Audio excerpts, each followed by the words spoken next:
Tout le sujet, c'était d'arriver à faire exister ce bâtiment dans ce quartier du 15e arrondissement. Et c'est pour ça, entre autres, qu'on a fait grimper ces flèches assez haut et qu'on les a colorées de façon à ce qu'elles fassent signal et appel dans le quartier. C'est un peu aussi comme des petits chapeaux de fées voilà, qui clignent de l'œil un petit peu quand on passe à côté. On y trouve un petit peu voilà, cet appel à la jeunesse et à l'enfance.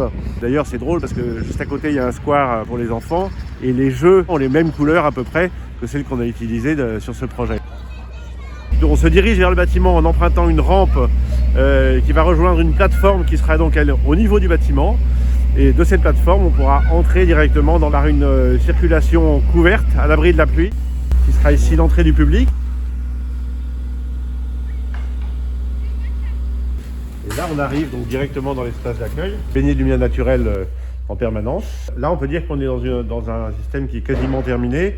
Il manque des couleurs sur les portes, mais les murs sont finis. À partir d'ici, les groupes sont pris en charge pour être emmenés dans les 4 espaces de médiation. Donc là, on entre dans un des espaces de médiation. Donc il y en a 3 qui sont exactement sur le même principe, en fonction des thématiques qu'elles vont aborder. Chaque salle est éclairée naturellement par un système de Velux, très classique.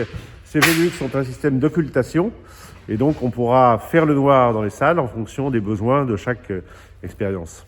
A priori, le public se trouvera dans la zone centrale, et des espaces dédiés aux médiateurs se trouveront soit à droite, soit à gauche, soit au fond.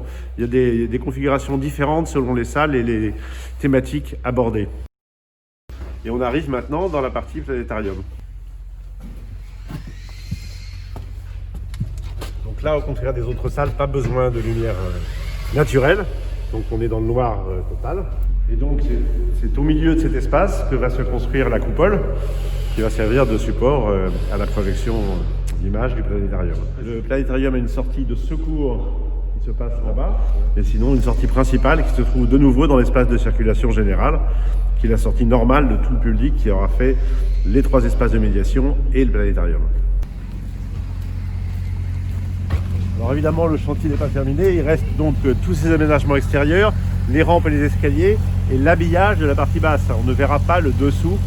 On aura vraiment l'impression que le bâtiment repose sur le sol. Donc l'écologie, elle est donc marquée ici par cet usage du bois, par le fait qu'on soit dans des bâtiments très isolés thermiquement, et ensuite par le fait qu'on a conçu les bâtiments dès le départ pour être réemployés ailleurs. Quand on partira, il ne restera rien à part la trace dans la mémoire des gens de cette construction.